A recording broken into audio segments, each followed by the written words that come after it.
नमस्कार, स्वागत है आपका। मैं हूं नंदिनी मिश्रा। आपके साथ शुरुआत करेंगे सुपरफास्ट 100 की। प्रदेश में कोरोना के 14 नए मामले सामने आए। बीते 24 घंटे में कोरोना से एक भी मरीज की मौत नहीं हुई। उधर फरीदाबाद में 24 घंटे में 5 नए मामले सामने आए, जबकि यमुनानगर और झज्जर में 2-2 नए मामलों की पुष्टि हुई है। वहीं प्रदेश के 14 जिलों में कोई नया मामला नहीं मिला है।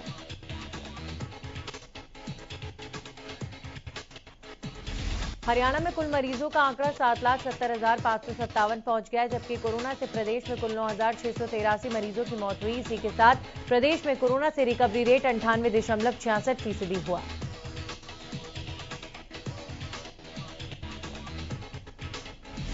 गृह मंत्री अनिल विज की आपत्ति के बावजूद प्रदेश सरकार ने एक बार फिर आईपीएस अधिकारी को परिवहन विभाग का प्रधान सचिव नियुक्त किया है।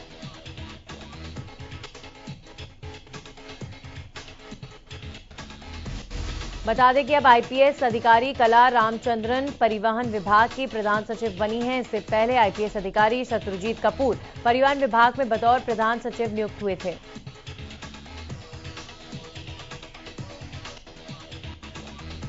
उधर गृह मंत्री अनिल विज समेत मुख्य सचिव विजय वर्धन ने भी आईपीएस अधिकारियों को नॉन पुलिसिंग पदों पर नियुक्ति को लेकर आपत्ति जताई थी।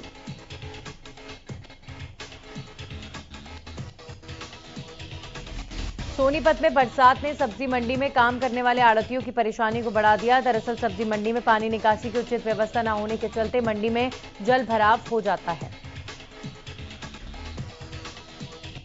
जिससे लाखों रुपए की सब्जियां खराब हो गई हैं। रविवार को आड़तियों ने प्रशासन के खिलाफ रोष प्रकट करते हुए सोनीपत सब्जी मंडी में पानी निकासी की व्यवस्था दुरुस्त करने की मांग की है। बारिश की वजह से प्याज और आलू विक्रेताओं को ज्यादा नुकसान झेलना पड़ा है। दरअसल आड़तियों ने काफी मात्रा में प्याज और आलू मंगवाकर मंडी में स्टॉक कर रखा था, लेकिन बारिश में प्याज और आलू पूरी तरह से खराब हो गया।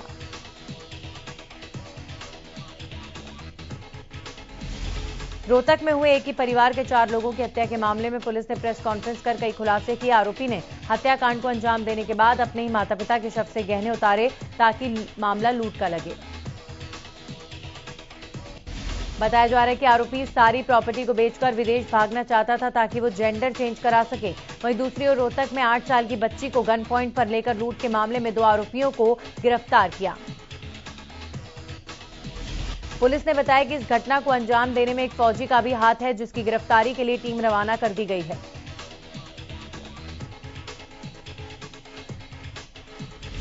किसान महापंचायत में पहुंचे राकेश टिकैत ने भाजपा की केंद्र व प्रदेश सरकार पर हमला बोला है। उन्होंने कहा कि मिशन उत्तर प्रदेश और उत्तराखंड नहीं बल्कि मिशन देश और संविधान दोनों को बचाने का होगा। महापंचायत में राकेश टिकैत ने सरकार पर हमला करते हुए कहा कि सरकार ने लोगों को 3 बड़े धोखे दिए हैं।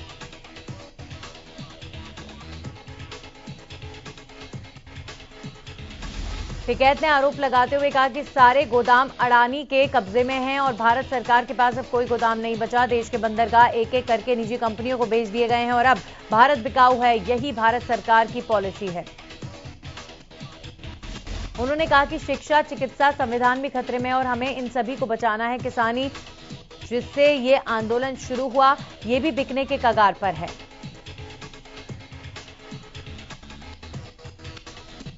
टिकैत ने बीजेपी पर आरोप लगाते हुए कहा कि मोदी शाह दोनों बाहरी लोग हैं और इन्हें यहां से जाना होगा। यूपी की जमीन पर ये दंगा करवाने वाले लोग हैं और इन्हें यहां बर्दाश्त नहीं किया जाएगा। मुजफ्फरनगर में कृषि कानूनों के खिलाफ किसान महापंचायत को लेकर कांग्रेस महासचिव प्रियंका गांधी वाड्रा ने किसानों के समर्थन में ट्वीट किया।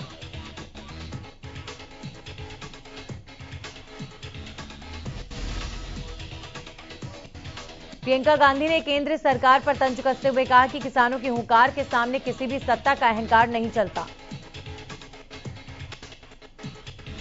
अपने ट्वीट में उन्होंने लिखा कि किसान इस देश की आवाज और इस देश का गौरव हैं। किसानों की हुंकार के सामने किसी भी सत्ता का अहंकार नहीं चलता।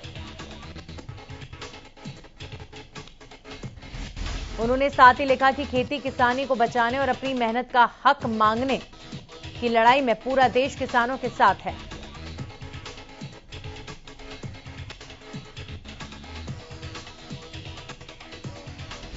बीजेपी सांसद वरुण गांधी ने किसानों के मुद्दे को लेकर अपनी ही सरकार को घेरा।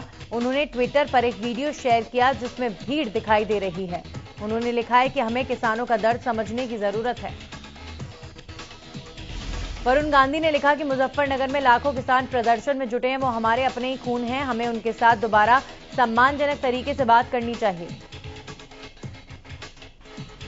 मुख्यमंत्री मनोहर लाल ने रेवाड़ी को करोड़ों के विकास कार्यों की सौगात दी। रविवार को रेवाड़ी में सीएम ने इंदिरा गांधी यूनिवर्सिटी मीरपुर में 47.27 करोड़ रुपए के विकास कार्यों का शिलान्यास किया।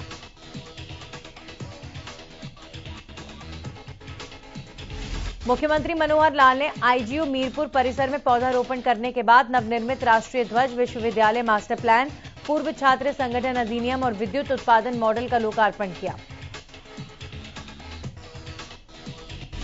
मनोहर लाल खट्टर ने बड़ा बयान देते हुए कहा कि मुजफ्फरनगर में आयोजित किसान महापंचायत का प्रदेश में कोई असर नहीं पड़ेगा।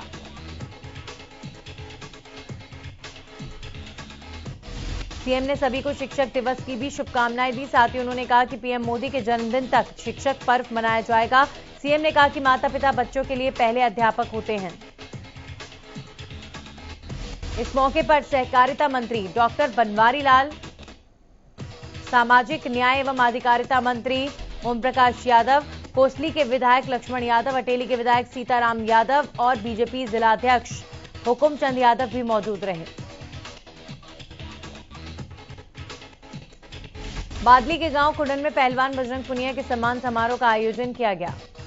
समारोह में सीएम मनोहर लाल ने भी शिरकत की। सीएम ने इस दौरान कहा कि वे हमारे खिलाड़ियों ने ओलंपिक में अच्छा प्रदर्शन किया है। पूरे भारत में ओलंपिक में 7 मेडल आए, जिसमें अकेले 3 मेडल हरियाणा के खिलाड़ी लेकर आए हैं। सीएम ने कहा कि पैरालंपिक में भी खिलाड़ियों ने अच्छा प्रदर्शन किया है। इस दौरान सीएम ने झज्जर में सौगातों की बारिश करते हुए करोड़ों रुपए की योजनाओं का भी शुभारंभ किया। सीएम ने प्रदेश के सबसे बड़े ऑक्सीजन का भी उद्घाटन किया, जो 18.5 एकड़ में तैयार किया गया।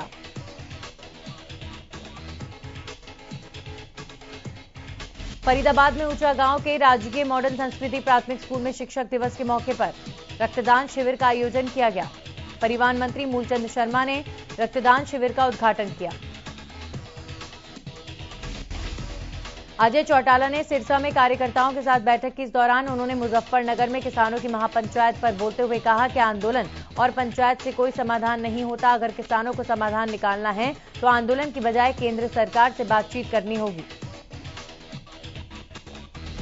सिरसा के सदर बाजार में स्प्रेड वेलफेयर ट्रस्ट की ओर से वैक्सीनेशन शिविर का आयोजन किया गया, जिसमें करीब 170 लोगों ने वैक्सीन लगवाई। हरियाणा लोकहित पार्टी के वरिष्ठ उपाध्यक्ष गोविंद कांडा ने वैक्सीनेशन शिविर में बतौर मुख्य अतिथि शिरकत की।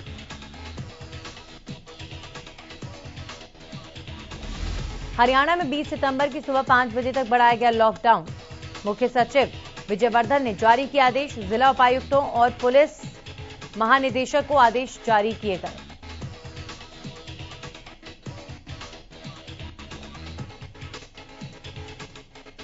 स्वास्थ्य ठेका कर्मचारी यूनियन हरियाणा का विरोध प्रदर्शन कैंट बस स्टैंड से लेकर स्वास्थ्य मंत्री अनिल विज के निवास तक करेंगे प्रदर्शन। अपनी काफी समय से लंबित पड़ी मांगों को मनवाने के लिए विज को सौंपेंगे ज्ञापन।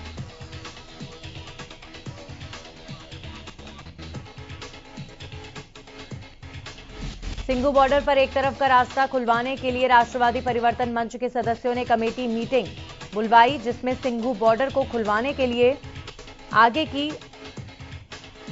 रणनीति पर चर्चा की गई। कमेटी के सदस्यों का कहना है कि मुहिम को सक्रियता से आगे बढ़ाया जाएगा और एक तरफ का रास्ता जल्द से जल्द खुलवाने के लिए प्रशासन पर दबाव बनाया जाएगा। इसके लिए मंच की टीम गांव-गांव जाकर जन समर्थन जुटाने का कार्य भी करेगी।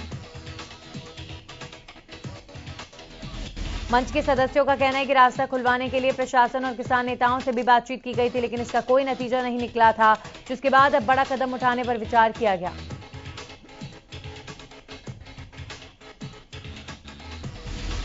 सोनीपत पुलिस ने शिक्षक दिवस अनोखे तरीके से मनाया, जहां उन्होंने लोगों को थैंक यू टीचर वाले पैम्पलेट बांटकर उनका धन्यवाद किया। महिला थाने के एसएचओ ने कहा कि प्रत्येक घर में बच्चे के पहले टीचर माँ बाप ही होते हैं, इसलिए माँ बाप के जरिए जागरूकता अभियान टीचर्स डे पर शुरू किया गया है।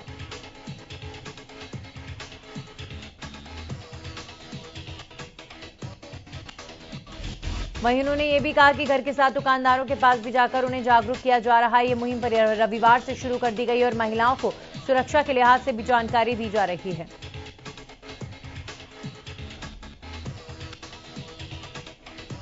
शिक्षक दिवस पर अपनी मांगों को लेकर धरने पर बैठे गेस्ट टीचर्स के प्रतिनिधि मंडल ने शिक्षा मंत्री कंवरपाल गुर्जर से मुलाकात की। अतिथि अध्यापक संघर्ष समिति ने अपनी मांगें और समस्याएं शिक्षा मंत्री के सामने रखी। प्रतिनिधि मंडल ने शिक्षा मंत्री से कहा कि उन्हें सीएम मनोहर लाल से मिलने का समय दिलवाया जाए, जिससे वो अपनी समस्याओं को सीएम के सामने रख सकें।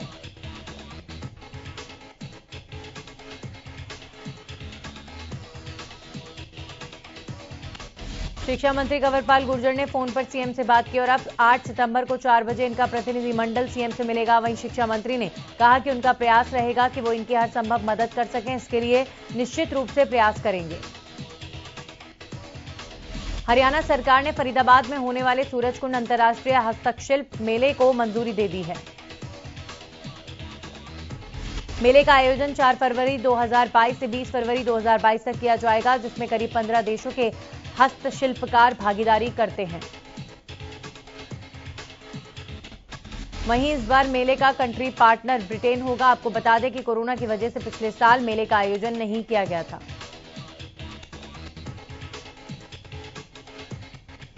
रोहतक की चौधरी छोटूराम के समाधि स्थल से आम आदमी पार्टी ने किसान मजदूर खेत बचाओ यात्रा की शुरुआत की, जिसका समापन 13 सितंबर को पलवल में किया जाएगा।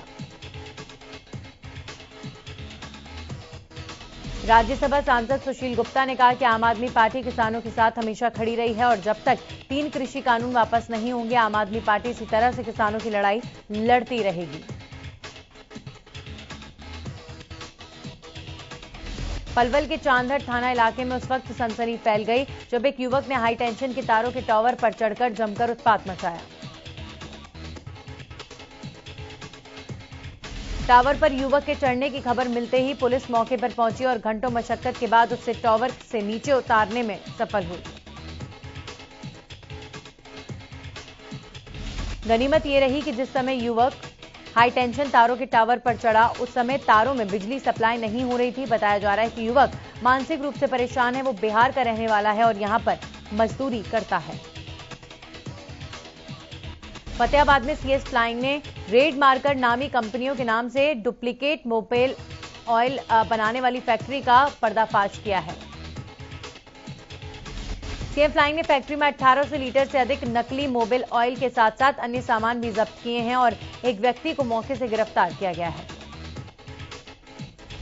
टीम का नेतृत्व कर रहे सब इंस्पेक्टर ने बताया कि सीएम फ्लाइंग की टीम को सूचना मिली थी कि फतेहाबाद में नकली मोबिल ऑयल बनाने और बेचने का धंधा बड़े पैमाने पर चल रहा है, जिसके आधार पर सीएम फ्लाइंग की टीम ने छापेमारी की और 1800 लीटर से अधिक नकली मोबिल ऑयल बरामद किया है।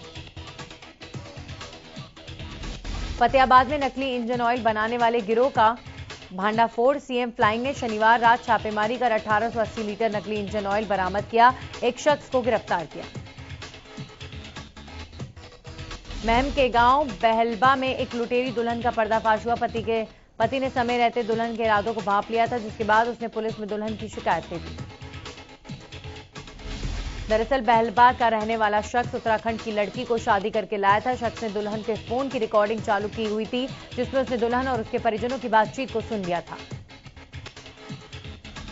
जिसमें योजना बनाई गई थी कि वो अपने पति और उसके परिवार को खाने में नींद की गोली देकर सुला देगी और फिर घर के सामान पर हाथ साफ करके रफू चक्कर हो जाएगी।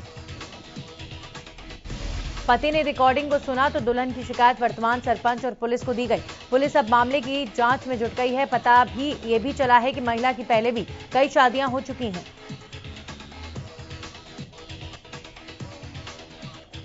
तो वहीं लड़की और उसके भाई का कहना है कि बिचौलिए ने शादी के नाम पर लड़की को लड़के वालों को बेच दिया था। जब इस बात का खुलासा हुआ तो वो उसे लेने पहुंचे थे। राय में आए दिन चोरों का आतंक बढ़ता जा रहा है। शनिवार रात चोरों ने नेशनल हाईवे 44 पर अपना आतंक दिखाया, जहां पर गांव असावरपुर और बिस्वावल चौक पर दुकानों को चोरों ने अपना निशाना बनाया, जहां से चोरों ने हजारों की नकदी और लाखों के सामान पर हाथ साफ कर दिया। चोरी की वारदात दुकान में लगे सीसीटीवी में कैद हो गई। पुलिस ने शिकायत के आधार पर मामला दर्ज कर लिया है और सीसीटीवी को अपने कब्जे में ले लिया है। फिलहाल पुलिस के हाथ खाली हैं। पंचकुला के बरवाला में हुआ दर्दनाक सड़क हादसा। हादसे में एक ही परिवार के 3 लोगों की हुई मौत। एक व्यक्ति और 2 बच्चों के हादसे में हुई मौत। परिवार की एक महिला भी गंभीर रूप से घायल। नागरिक अस्पताल में महिला का इलाज जारी। हरियाणा सरकार आंगनवाड़ी केंद्रों के लिए खास योजना लेकर आई है। इसके तहत आंगनवाड़ी केंद्रों को प्लेवे स्कूल में अपग्रेड किया जाएगा। अंबाला में कुल 1213 आंगनवाड़ी केंद्रों में से 59 को प्लेवे में तब्दील करने की तैयारियां चल रही हैं, जिसके लिए सभी आंगनवाड़ी वर्करों को 7 मास्टर ट्रेनर्स द्वारा 5-5 दिन की ब्लॉक वाइज ट्रेनिंग दी जा रही है।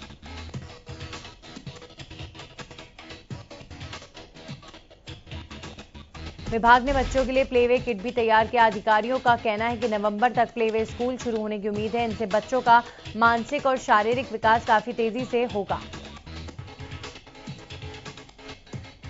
स्टेट विजिलेंस की टीम शुक्रवार को सिरसा नगर परिषद पहुंची। इस दौरान टीम ने MIME ब्रांच से कुछ दस्तावेज हासिल किए। स्टेट विजिलेंस की टीम चीफ सैनिटरी इंस्पेक्टर के रिश्वत लेते रंगे हाथों पकड़े जाने वाले मामले से जुड़े केस के सिलसिले में सिरसा आई थी। Chief sanitary inspector Sudhir Kumar को स्टेट विजिलेंस की टीम ने 5 जुलाई को रिश्वत लेते पकड़ा था। काम के बदले रिश्वत वसूली के इस मामले में विजिलेंस टीम सिरसा नगर परिषद पहुंची। सिरसा में पिछले काफी समय से बढ़ रही आपराधिक गतिविधियों पर नकेल कसने के लिए सिरसा पुलिस पूरी तरह से अलर्ट दिखाई दे रही है। शनिवार सुबह 5 बजे पुलिस के जवानों ने हाउसिंग बोर्ड में बने फ्लैट्स में कॉम्बिंग ऑपरेशन चलाया। सिरसा पुलिस की 4 टीमों ने दबिश दी है। इस दौरान काफी मात्रा में अवैध शराब और बिना कागजात की बाइक भी अपने कब्जे में ली है। 2 घंटों तक पुलिस का कॉम्बिंग ऑपरेशन जारी रहा। फिलहाल सिविल पुलिस लाइन थाने ने मामले की कार्रवाई शुरू कर दी है। अंबाला नगर निगम ने 4 सितंबर से 10 सितंबर तक मीट की दुकानों को बंद रखने के आदेश दे दिए हैं। दरअसल जैन उत्सव के मद्देनजर नगर निगम की ओर से मीट की दुकानों को बंद करने का फैसला लिया गया। इसी को लेकर मीट मालिकों को नोटिस भेजे गए हैं। नगर निगम अधिकारी ने कहा कि हर साल अंबाला शहर में मीट की दुकानों को बंद रखने के आदेश दिए जाते हैं। फरीदाबाद की जमाई कॉलोनी वासियों को बड़ी राहत मिली है। दरअसल सुप्रीम कोर्ट ने जमाई कॉलोनी की अपील मंजूर कर ली है। बता दें कि कांग्रेस नेता ने नगर निगम कमिश्नर को अपील मंजूर होने की कॉपी सौंपी है। दरअसल सैकड़ों मकानों में तोड़फोड़ होनी थी, जिसको लेकर लोगों में भारी रोष था। फरीदाबाद की इंदिरा कॉलोनी में सीवर जाम की समस्या से परेशान लोगों के हंगामे के बाद नगर निगम के अधिकारी और स्थानीय पार्षद मौके पर पहुंचे और मौके पर ही समस्या का समाधान कराया गया। निगम कर्मियों ने जेसीबी और टैंकर में सीवर के पानी को निकाला और मलबा डालकर समस्या का समाधान किया गया। भारतीय बैडमिंटन खिलाड़ी कृष्णा नगर ने टोक्यो पैरालंपिक में धमाकेदार प्रदर्शन करते हुए गोल्ड मेडल जीत लिया है।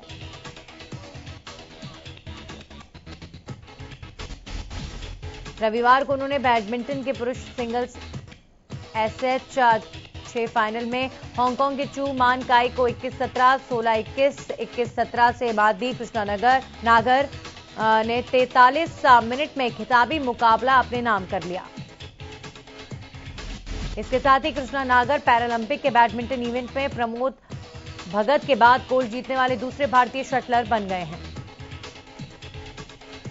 टोक्यो पैरालंपिक में कृष्णा ने भारत को 5वां गोल्ड मेडल दिलाया। वहीं गोल्ड जीतने पर पीएम मोदी ने ट्वीट करके कृष्णा नागर को बधाई दी है। आपको बता दें कि मौजूदा पैरालंपिक में भारत ने अब तक 19 मेडल जीते थे। 5 गोल्ड, 8 सिल्वर और 6 ब्रॉन्ज मेडल जीते। भारत के खाते में अब मेडल्स की झड़ी लग गई है। पैरालंपिक के इतिहास में भारत का यह सर्वश्रेष्ठ प्रदर्शन है। इससे पहले 2016 के रियो पैरालंपिक में भारत ने 2 गोल्ड मेडल समेत कुल 4 मेडल जीते थे। जुलाना क्षेत्र के गांव गढ़वाली की लाडली तन्नू ने दुबई में आयोजित एशियाई जूनियर मुक्केबाजी में गोल्ड मेडल जीतकर क्षेत्र और प्रदेश का नाम रोशन किया। तन्नू के गांव पहुंचने पर जोरदार स्वागत किया गया। तन्नू ने 52 किलोग्राम भार वर्ग में बेहतरीन प्रदर्शन करते हुए गोल्ड मेडल पर कब्जा कर लिया है। कार्यक्रम में जुलाना के विधायक अमरजीत ढांडा ने भी शिरकत की। इस मौके पर उन्होंने कहा कि अन्य लड़कियों को भी तन्नू से प्रेरणा लेकर खेल के क्षेत्र में मेहनत करनी चाहिए। लड़कियां भी अपने माता पिता का और देश का नाम रोशन कर सकती हैं। तन्नू ने फाइनल में कजाकिस्तान की खिलाड़ी को 3-2 से शिकस्त देकर यह मुकाबला जीता है। इस मौके पर तन्नू के पिता ने अपनी बेटी की जमकर तारीफ की। बादली के गांव खुडन में पहलवान बजरंग पुनिया के सम्मान समारोह का आयोजन किया गया, जिसमें पहलवान सतपाल भी पहुंचे। बजरंग पुनिया को साथी पहलवान अपने कंधों पर बिठाकर समारोह स्थल पर लेकर पहुंचे। खुडन गांव बजरंग पुनिया का पैतृक गांव है। टोक्यो पैरालंपिक में भारत के एक और लाल ने डंका बजाया। प्रमोद भगत ने पुरुष एकल बैडमिंटन में शानदार प्रदर्शन करते हुए गोल्ड को अपने नाम किया। भारत के पास 5 गोल्ड मेडल आ चुके हैं। वहीं बैडमिंटन पुरुष एकल में ही मनोज सरकार ने भी शानदार प्रदर्शन करते हुए ब्रॉन्ज मेडल अपने नाम कर लिया है। टोक्यो पैरालंपिक की शूटिंग में भारतीय पैरा शूटर्स ने कमाल कर दिया है। मनीष नरवाल ने गोल्ड पर कब्जा किया। वहीं P4 mixed 50 metre pistol SH1 final में मनीष नरवाल ने 218.2 का स्कोर कर पहला स्थान हासिल किया। कथुरा गांव के रहने वाले मनीष नरवाल ने महज 19 साल की उम्र में इतिहास रच दिया है। मनीष नरवाल ने पहले 2 शॉट में 17.8 स्कोर किया था, लेकिन इसके बाद नरवाल ने शानदार वापसी की है। जीत के बाद से मनीष के गांव कथुरा में गोल्ड मेडल जीतने के बाद खुशी का माहौल बना हुआ है। परिजनों और ग्रामीणों ने एक दूसरे को मिठाई बांटकर अपनी खुशी का इजहार किया। परिजनों ने कहा कि छोटी सी उम्र में मनीष ने देश का सम्मान गोल्ड मेडल जीतकर बढ़ाया है। उन्हें मनीष के गोल्ड मेडल जीतने पर बहुत खुशी है और मनीष के गांव लौटने पर उनका जोरदार स्वागत भी किया जाएगा।